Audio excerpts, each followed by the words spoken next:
নমস্কার বন্ধুরা, আজ দেখুন বানিয়ে নেব আমরা বাটা মাছের ঝাল।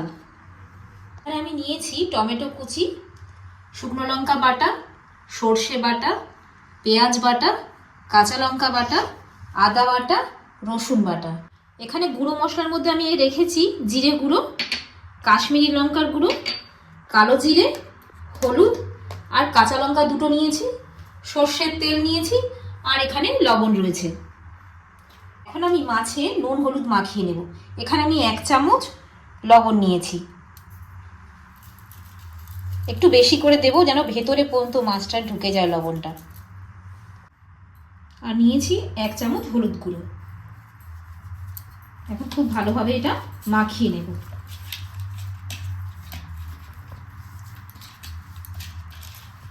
মাখিয়ে এটা আমি 10 মিনিটের জন্য রেখে দেব।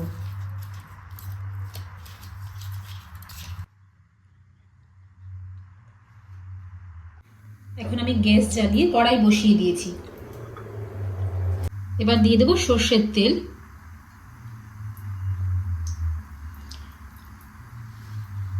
তেলটা গরম হয়ে গেছে, এবার গ্যাসটা মিডিয়াম করে মাছটা দিয়ে দেব।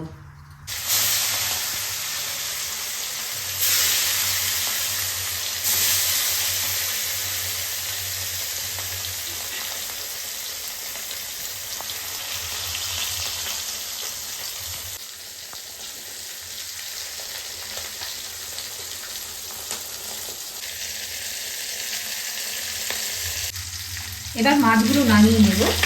মাছগুলো আমি খুব কড়া করে ভাজবো না, একটু মিডিয়াম করেই ভেজে নেব।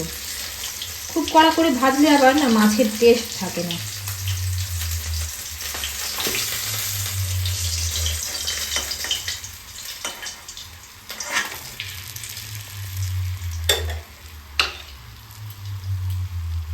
আরো খানিকটা তেল দিয়ে দেব।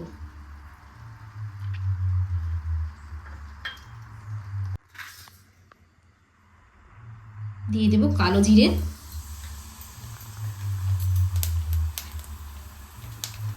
আর দিয়ে দেব কিছুটা টমেটো কুচি।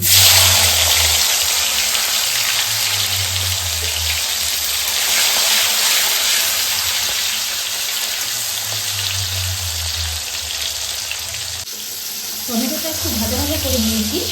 এবার এর মধ্যে দিয়ে দেব 1 চামচ পেঁয়াজ বাটা, আর দিয়ে দেব 1/2 চামচ আদা বাটা, দিয়ে দেব 1/2 চামচ কাঁচা লঙ্কা বাটা, আর দিয়ে দেব সামান্য পরিমাণ শুকনো লঙ্কা বাটা।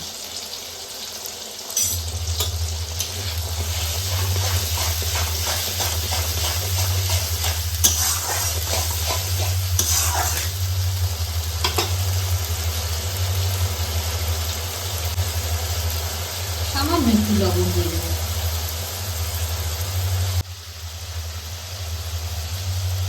দিয়ে দেবো এরকম একটা প্লাস্টিক চামচের 1 চামচ হলুদ গুঁড়ো, আর যে জিরে গুঁড়ো রেখেছিলাম ওটাই দিয়ে দেবো। দিয়ে দেবো কাশ্মীরি লঙ্কার গুঁড়ো।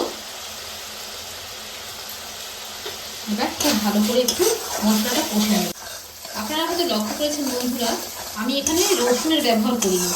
আমি আসলে বেশি বেশি মশলাটা বেটে রেখেছি কেন জানেন? শীতকালে না বেলা অনেক ছোট থাকে, আর একটু মশলাগুলো বেটে রাখলে ঝটপট রান্না করে নিতে পারে। এবার এখানে দিয়ে দেব 1 চামচ সর্ষে বাটা।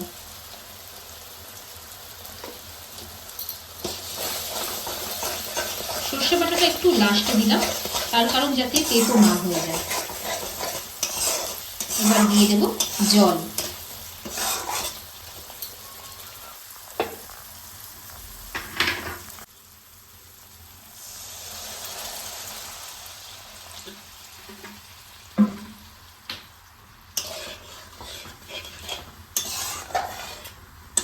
মশলাটা এখন একটু ঢেকে দেব।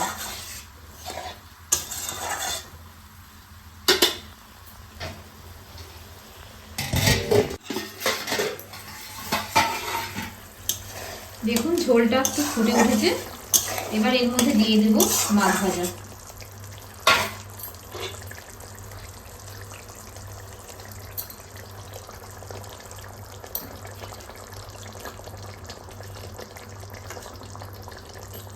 মাছে আমি বেশি করেই লবণ দিয়েছিলাম, এখন অল্প সামান্য ছড়িয়ে দেব।